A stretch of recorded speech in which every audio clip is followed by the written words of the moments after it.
You control the genes do not control you. I will show you the science of actually how the cells work, and you will have more knowledge than most doctors in the world today because they still believe in the genes. I taught medicine for 20 years, and we do not provide a proper and complete education. And the main reason, the pharmaceutical industry does not want us to teach how you can heal yourself.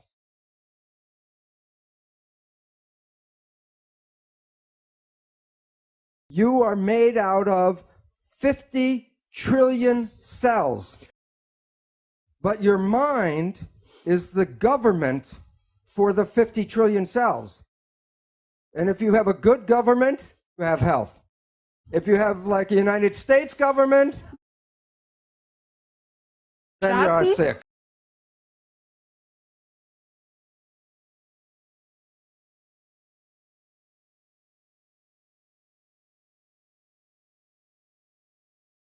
So what we were teaching in medical school is conventional belief that the medical model is that you are a biochemical machine controlled by genes. Then we separate the mind from the body, and this is a vital force. And in Newtonian physics, which is based on matter only, you eliminate the vital force in the mind. And then medicine only has the body left to study, the physical body. And the significance of that is this is based on logic. If a healing profession works in agreement with nature and science, then that healing profession should be a benefit to the patients. But if a healing profession does not understand science and nature, then it may be a detriment to the patient. The leading causes of death in the United States are as follows. Number 3, cancer, with 553,000 people die every year. Number 2 is cardiovascular disease, with 700,000 people die every year. And the leading cause of death is called iatrogenic illness. And what that means is illness due to medical treatment. 784,000 people die every year from medical treatment, not from the disease, but from the treatment of the disease. Over 300,000 people die from prescription drugs. So the belief in the medical model is false. That the physics that we talked about, Newtonian physics, said that the universe is a machine made out of matter. But in 1925, quantum physics said, no, the universe is made out of energy. So when we talk about energy, energy is like waves in the water. That is, in fact, actually energy moving through water. So this is the actual shape of energy waves going through space. The question is, when two waves are coming toward each other, what happens when they meet?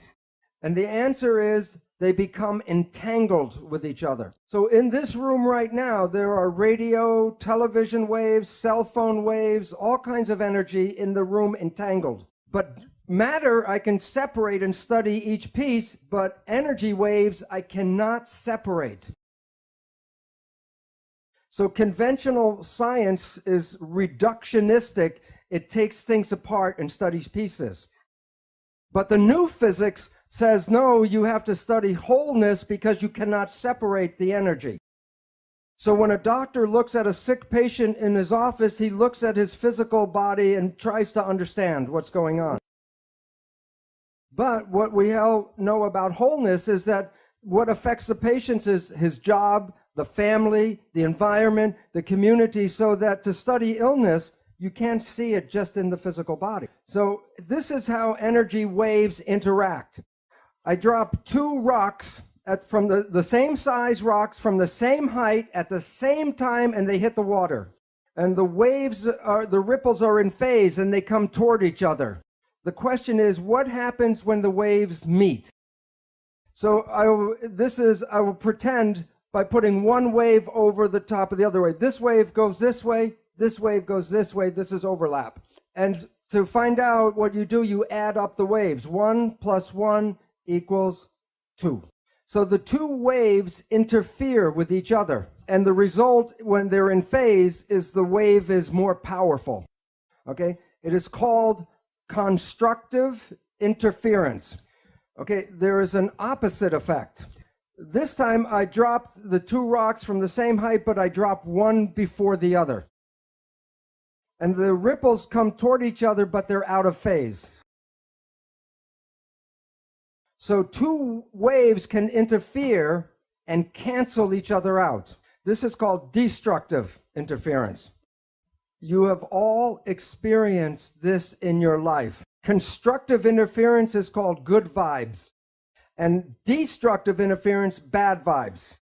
So let's say it's a Saturday night and you have to go to a party and you're tired, and you go to the party and you meet some people who are in wave harmony, and the waves are in harmony with you. And your energy and their energy in phase gives you more power. And then you are walking around with on your feet, on your toes, very high, constructive interference. Bad vibes. You are in a scary place and you feel the energy go. What is going on is there's energy in the field that conflicts with you and it cancels your energy. Bad vibes. All animals and all plants communicate with vibration. The gazelle doesn't have to go up to the lion and say, "Are you my friend?" Because at the distance, the energy could be felt and the gazelle will not go there because of bad vibes. If when we were young, were taught to be sensitive to the vibrations, we would not find ourselves in bad relationships and bad places. But we are usually told not to go by our feelings, but to listen to what people have to say.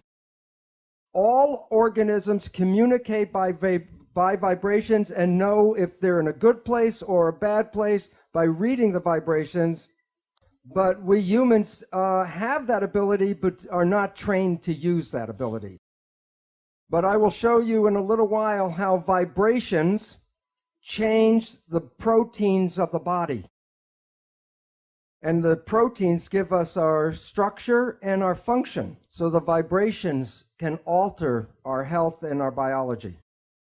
Every atom has an equal number of protons and electrons. All atoms are spinning all the time. So as this atom is spinning, then I put a voltmeter, and one side red is positive and negative, red and blue. So you are watching the waves of positive and negative, and I record them.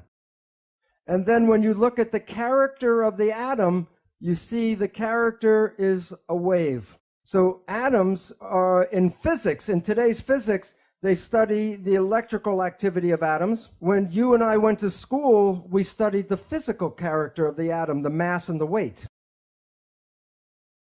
And today, physics studies the vibration, not the physical. So that all atoms create waves. So that the picture of the atom is like the waves with the atom in the center. So when we want to study atoms, when you use Newtonian physics, you study two particles hitting each other like billiard balls. But in quantum physics, we don't study the particles, because in quantum physics, we study the waves. And we study how the waves interference. So there's constructive and destructive interference between atoms. All of the waves together is called the field. So you're made out of atoms, but you also are the field. So you are connected to everything because you can't separate waves. This is a new technology showing you pictures of atoms and electrons. And then you can see where the waves of one atom and the waves of the other atom interact and interference. So the new physics says, don't look for particles, talk about the field and the waves. This is from Scientific American. Are you made out of atoms and molecules, yes or no? Because if you are, then you are giving off light and energy, and you are absorbing light and energy. So while you see yourself as a physical entity, in the new physics, you are energy waves interacting with each other in the room right now. And it's a spectrum of emission for each element in the periodic table. There are different frequencies for each atom. What's interesting is in medicine, we don't study energy. The reason is the drug companies sell chemicals, they don't sell energy. So interesting is that every element has its own vibrational frequency. And the newest technology in medicine was designed by physicists. CAT scan, MRI, sonogram. And what's interesting is the physicists designed the machine, and what you're reading are the vibrations of the cells in the tissues, and the specific vibrations can tell you if the cells are in health or disease. But medical doctors don't understand the nature of energy. So they will use this as a map to find where a cancer is. And then use a scalpel and cut out the cancer. But remember, all atoms give off energy and all atoms absorb energy. And when two energies interfere, you can change the power from zero, from destructive, to increase the power, constructive interference.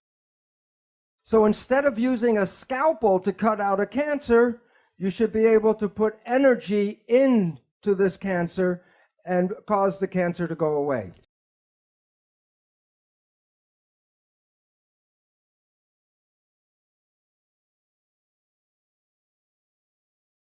This is a simple experiment I did at my home. I took a piece of iron and a file and filed it and made iron dust. I buy a magnet. Now I sprinkle the filings, and what do I get? I get the magnetic field shaped by the filings.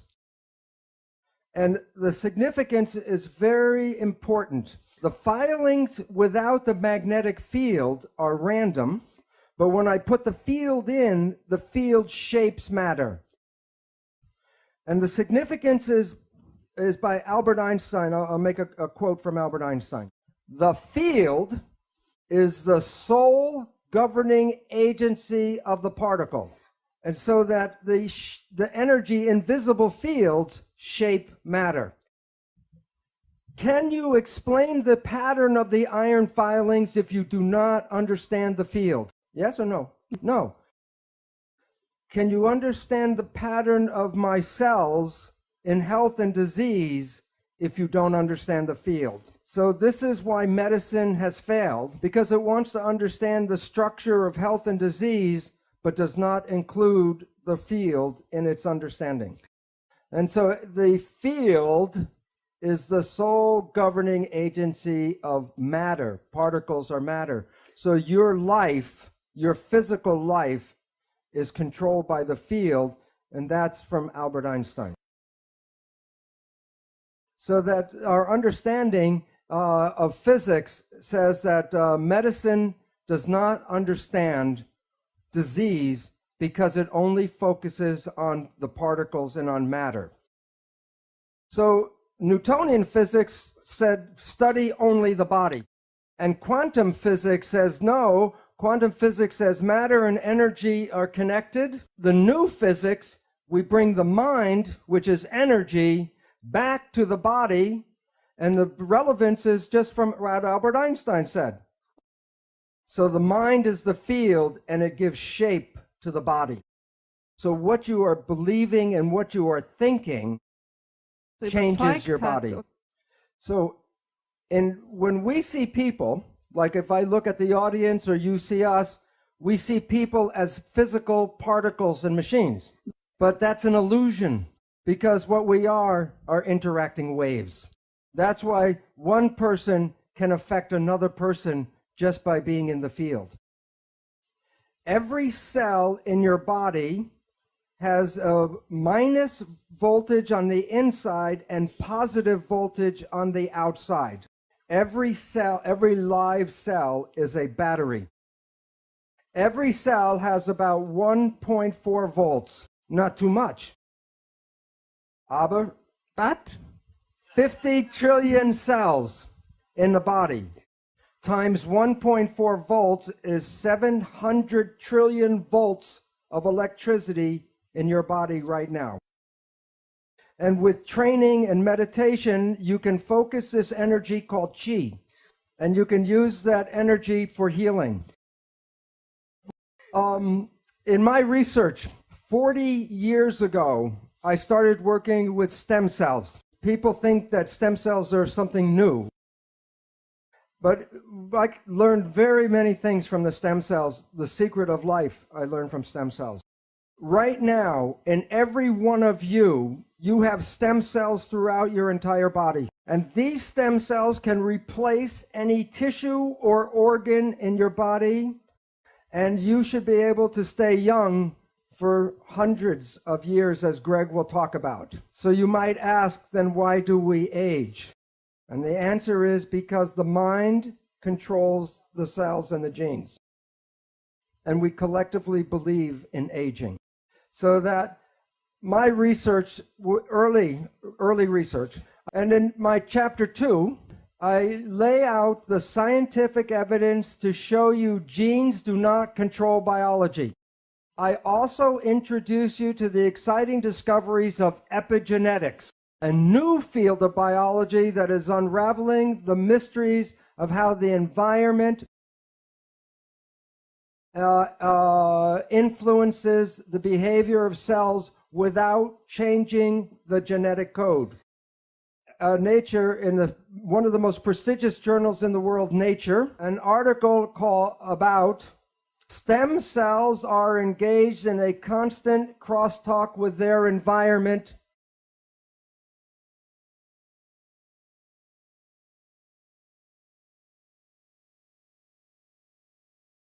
You are made out of protein. The signal, where does the signal come from? Field. Yeah. Right. And so the field is the signal.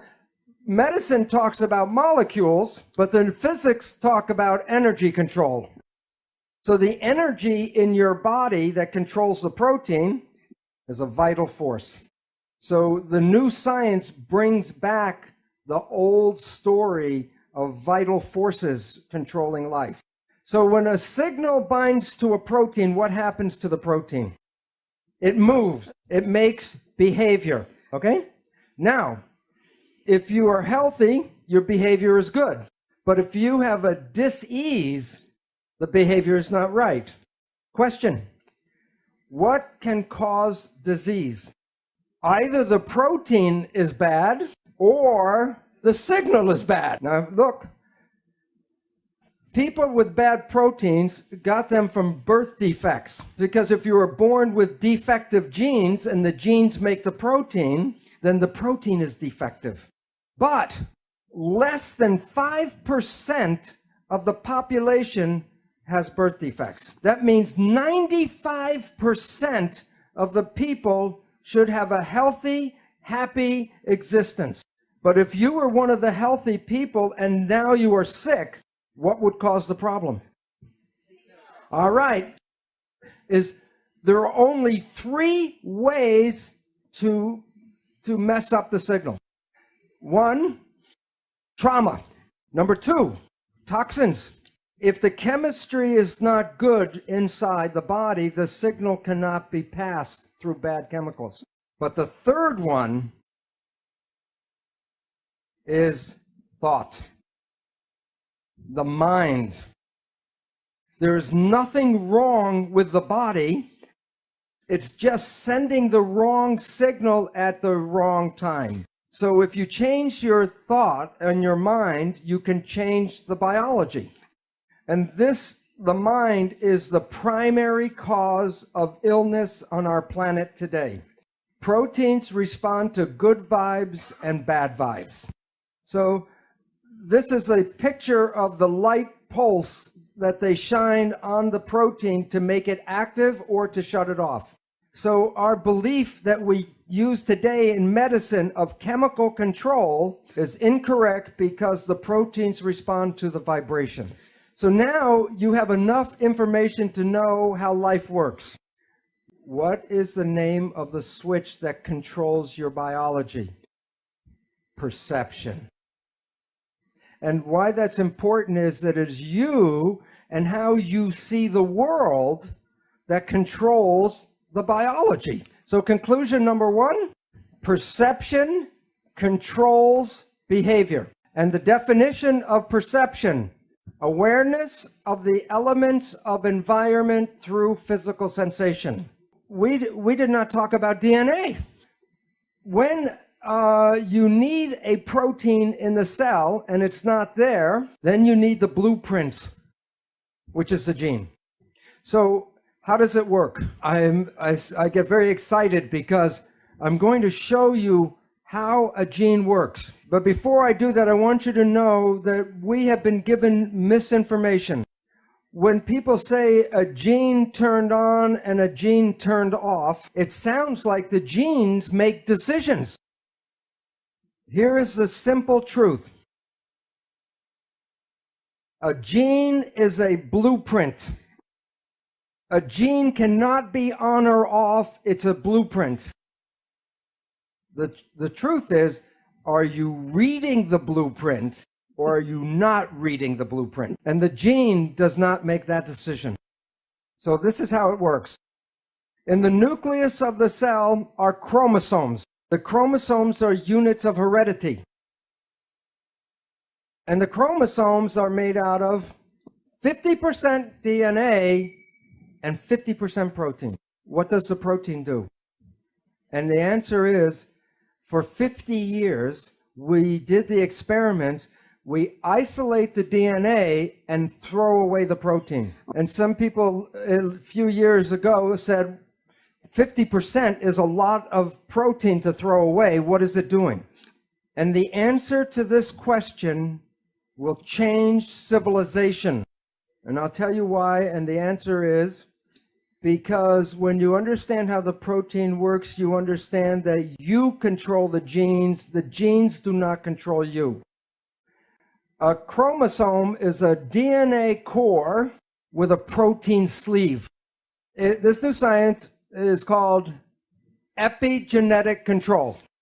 Before in school, we teach genetic control, which simply means control by genes.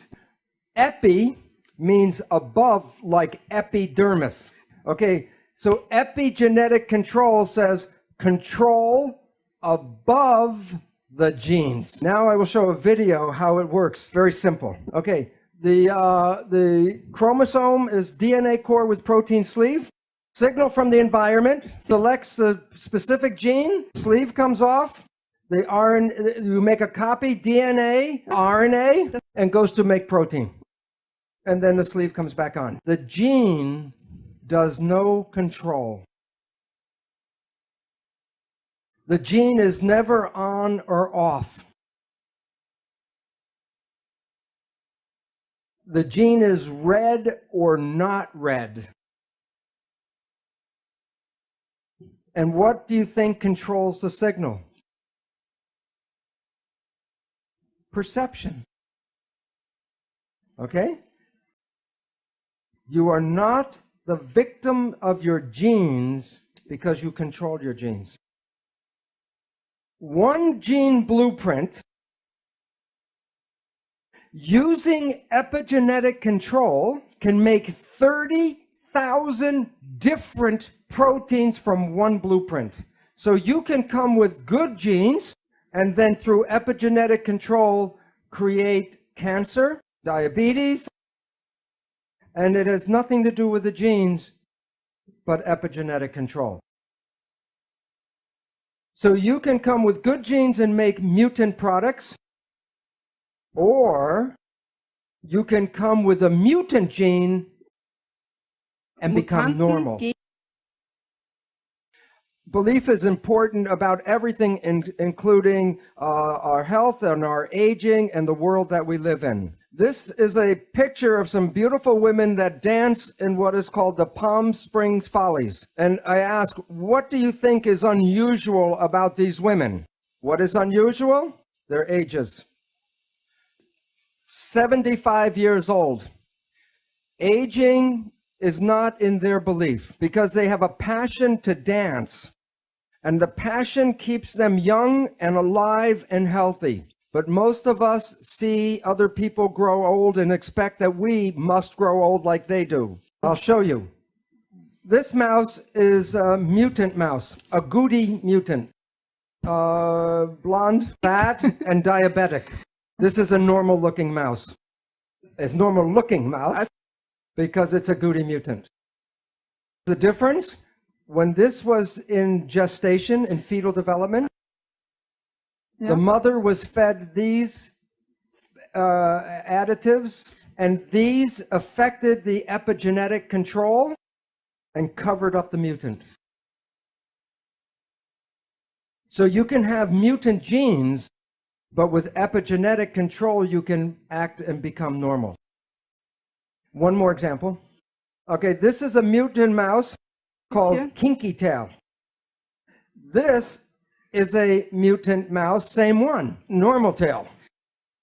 What's important is Kinky Tail is the same mutation in humans that causes spina bifida. And this gene can be covered up with epigenetic control. So you are not the victims of your genes because you can change any of your genes anytime. The following is a quote from the scientist who did this. Both nature and, I think it's written, so both nature and nurture are important and both are intertwined, but what's bigger is epigenetics in terms of bulk. Genomics might be the tip of the iceberg, but epigenetics is the base. Medicine has some information about this, but it doesn't have very much about the bigger thing called epigenetics. When this becomes known to the public, it returns responsibility for your health to you, and you are not a victim of your genes. And recently, it is becoming more public. The recent issue of Discover, DNA is not your identity. Yet every day, the media still tells you that genes control this and genes control that. And then people get nervous about what genes are in their family. And as Greg Braden said before, if you look for the disease, you can create the disease through epigenetics. Right now, it appears that about 95% of cancer is not because of mutant genes, but because of epigenetic control. And it can be passed from parent to child like genes. But the difference is you can change your epigenetics at any time. So the central dogma, DNA, RNA, protein, primacy of DNA, is not complete. Put in the protein for epigenetic control.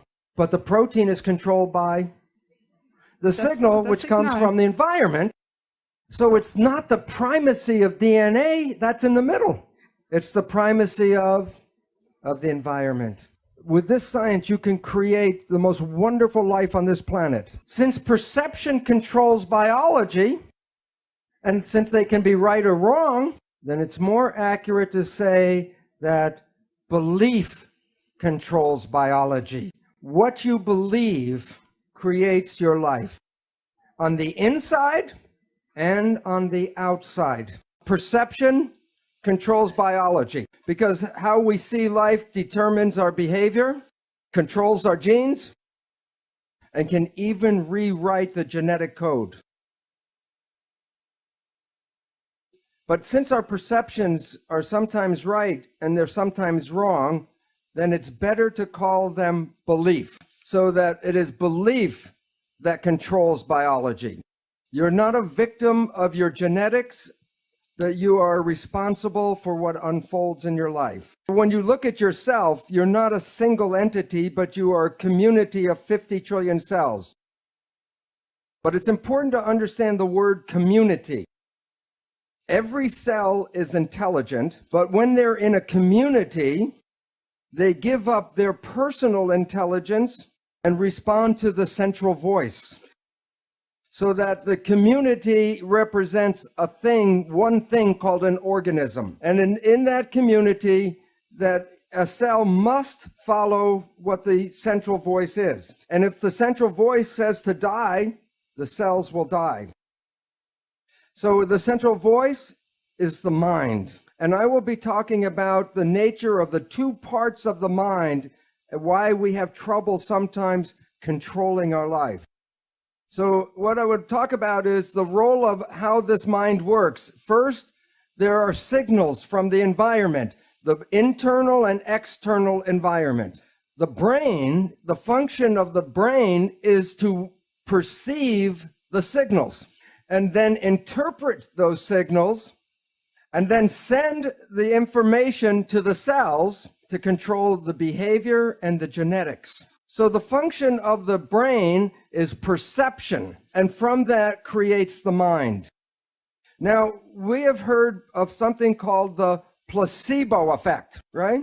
The placebo effect is when you have a very positive thought that something can heal you, even if you don't know it, but it's a sugar pill, but you believe it's the real medicine, then you can heal yourself with that. So the pill didn't heal you, it was the thought that healed you. Statistics reveal that 1/3 of all medical healings, including surgery, are the result of the placebo effect. Now, the issue is that the placebo effect is when you have positive thinking. There was a question this morning, what about negative thinking? And this is what medicine does not tell you, is that there is negative thinking, and it's called the nocebo effect. And in the same power that positive thinking can heal you, negative thinking can kill you. They're both the same effect. One is more positive, one is more negative, but the effects are exactly the same on your health. One will heal you, and the other can make you sick. The point is that negative thinking can create all the effects of chemotherapy. Now think about this. If a doctor tells you you have a disease, or the doctor tells you you're going to die, and you believe the doctor because he's the professional, the belief will give you a disease and can cause you to die. So belief becomes an important part of medicine. Now, many of you have heard about the drug Prozac. Every year, billions of dollars are spent on buying Prozac. And here's a surprise, that the Prozac is no better than a sugar pill, so that it is a placebo drug. And yet the people who take it believe in the drug so much, it makes them better. So if you believe that something is good for you, it will be good. And if you believe that it's harmful for you, it will be bad. So if we were growing up and programmed with stronger beliefs, we would be more powerful than we are now. Belief is important about everything, including our health and our aging and the world that we live in. So there are three conclusions. Conclusion one, perception, how you see life, the switch, controls behavior because that's protein. Perception controls which genes are being read and how they're being read. Third one, perception can rewrite the genetic code. So perception controls life, so that it is belief that controls biology. What you believe creates your life.